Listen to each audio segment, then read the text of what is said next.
stage for a massive realignment in South African politics.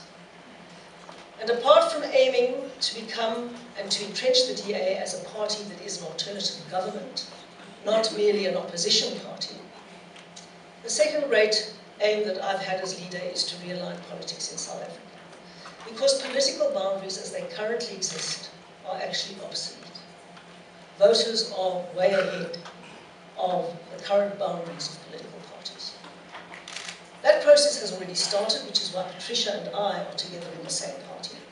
But not only Patricia and I, people like Basil Kivido, who is our mayoral candidate in Breda Valley, that includes the whole area around Worcester, who was once an MK soldier and is now the DA's mayoral candidate. It includes people like Memory Boyson, who was a very committed ANC cadre and activist in B2, that's around Clayton Bay municipality, and is now the DA's mayoral candidate there, and I can go on. But basically, we're bringing all people who have the same vision that is entrenched in our constitution together in a non-racial, powerful alternative government that can increasingly win elections across South Africa and that can make the issues the issue.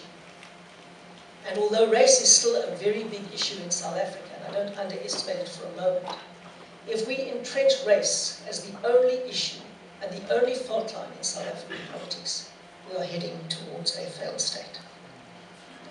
The other fantastic spin-off of becoming a party of government, and I'm going to leave this here, these will be my last words. The other fantastic spin-off of being a party of government is the impact that it has had on young people in South Africa.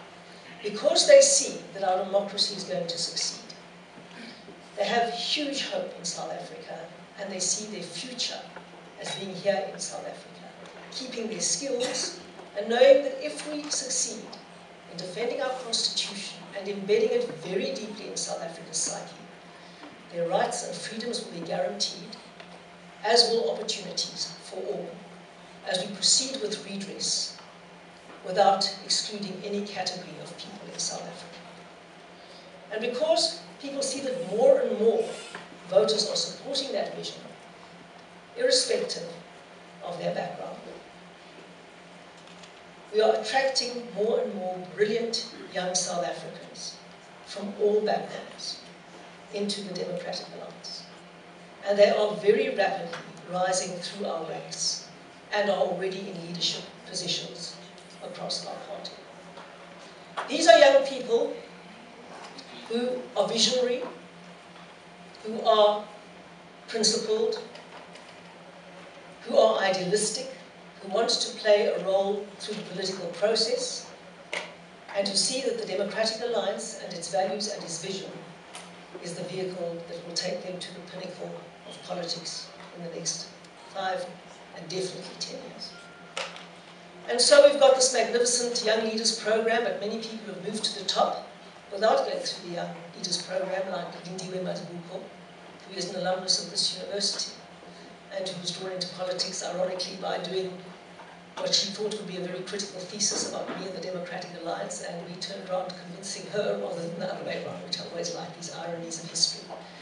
And now Lindiwe Mazibuko is our national spokesperson, and as you know, doing an absolutely brilliant job of being our voice and conveying our message across the length and breadth of South Africa. And of course, there are many, many others, but Lindiwe is currently just the most visible.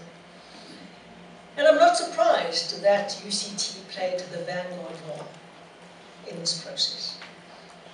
UCT, the best university on the African continent, a wonderful, wonderful institution, and I know you can sit here and complain about it while you're in it, but while you're all in it, you're all in it because you could be in it, because you were clever enough and good enough to be in it. And you will always be proud to your dying day that you were at this university, believe me, because it will open doors and doors and doors for you and give you the opportunity platform that we need to get and secure for every South African. So that they have the means and the wherewithal, and if they have the talent and skill and work hard, can be where you are today. That's what we're trying to achieve. And so, of course, UCT was the first university that elected a DA SRC. And it's one of the things I'm very proud of because I think it will be a vanguard watershed in South African politics, and certainly led the way for our winning the province as a whole. So Gwen, you've done a great job with your team, and you've paved the way for what has happened in many other campuses, and is happening in many other campuses across South Africa. So thank you very much for giving me this brief opportunity, for saying a few things about the big picture strategy of the Democratic Alliance. And in this election, 4 metros, not just one, not just Cape Town, 4 metros are in the balance, as the DA becomes a party of government, and certainly a very powerful opposition, and not just a party of small minority-based opposition. Thank you very much.